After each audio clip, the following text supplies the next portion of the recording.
Okay, so today we're going to be doing Unit 7, Day 5. So, in the previous day we looked at converting polar to rectangular, but we were just looking at the coordinates. But today we're going to be looking at actual equations. So the four equations that I have on the screen are equations that were introduced last in Day 4.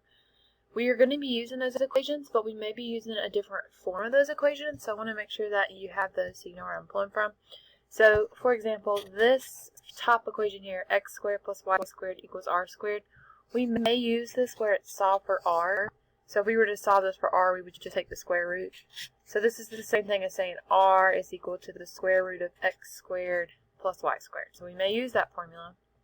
Some other formulas that we might use, we may need to solve for cosine. So cosine would be x divided by r. Same thing over here, we may need to solve for sine. So sine would be y divided by r. Okay, so once again, these are our main four formulas that we used in Day 4. But when we're working with the equations, these other three forms of these equations we might be using. So just kind of be on the lookout for that. Alright, pretty short today. Very, very similar to the last day.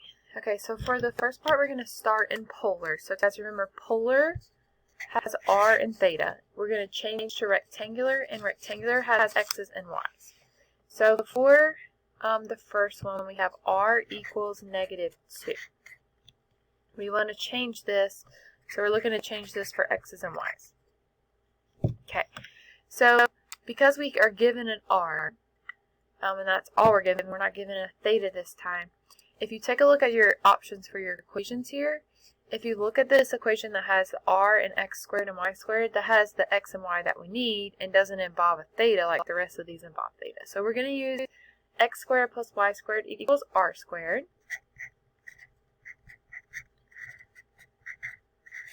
And we are going to plug in r is -2 for r. And if we simplify that out, we see that's x squared plus y squared equals 4. So this is in rectangular form. This is going to be a conic section, and because it's x squared plus y squared, and it's equal to a number here with the same coefficients out front, this is going to be a circle. Just to kind of remind you, the circle, we've got the center is at 0, 0, and the radius of our circle is 2. Okay, so that corresponds with the radius of -2. Remember, when we're talking about a radius being negative, that just means you're going backwards. Well, if you have a circle, you really are going all directions for your radius. So this really means the same thing. When we get to graphing polar equations, we'll see how this looks on a graph, but we are in the right direction here. Okay, so taking a look at number 2. Number 2, we are still in polar form, and we still want to change it to rectangular form. So when we finish, our answer should have x's and y's in it. Okay, so it says r equals 3 cosine theta. So because this has r and it has theta in it, we're going to have to use a different formula than just r squared equals x squared plus y squared. So what you want to do, if you have one of these that has a trig function in sine or cosine, I want to replace this cosine first. So from the previous slide that I had up here, remember cosine is equal to x over r. Okay, that was one of the formulas that we derived from what was given. So I'm going to replace cosine with x over r. The purpose of that was we got rid of that theta and we put an x in here. Okay, now we do have another r. So we are still trying to get rid of this r. So what I'm going to do next is I'm going to need to multiply both sides by this r. So r times r will give us r squared.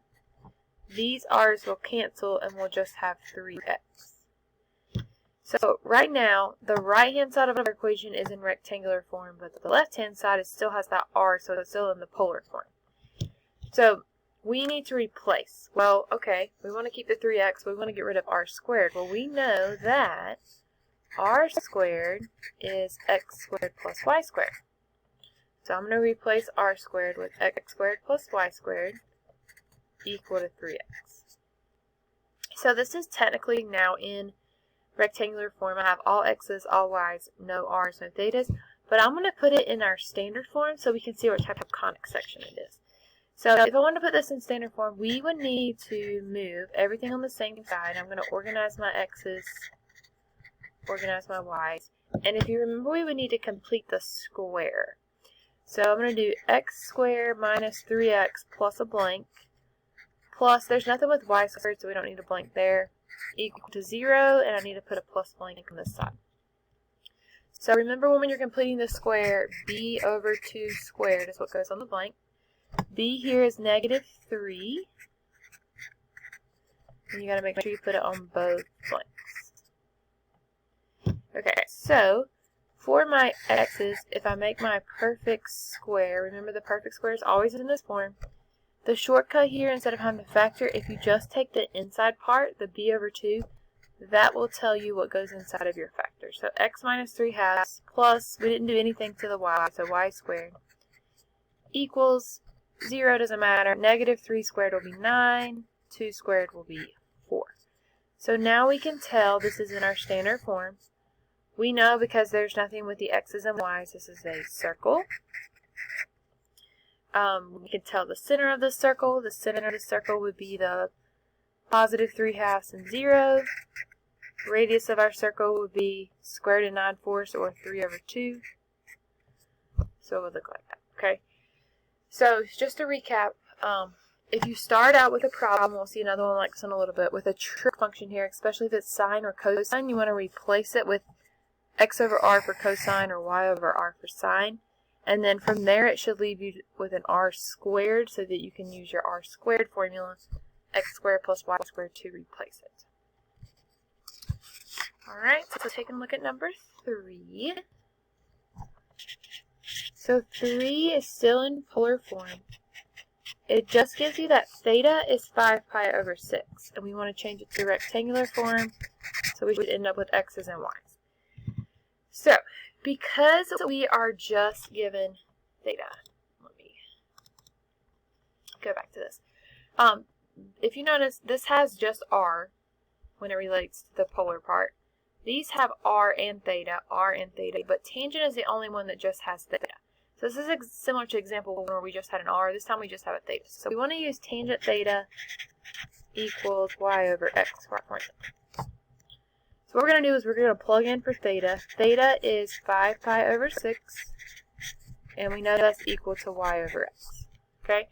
Technically, we've gotten rid of the theta, but we do want to simplify. So what we're going to do here is we're going to actually figure out what tangent of 5 pi over 6 is. We're going to refer to our unit circle. So if you look at 5 pi over 6, we know tangent is y over x. So the y value is 1/2. Divided by the x value, which is negative square root of 3 over 2. And we know that's equal to y over x.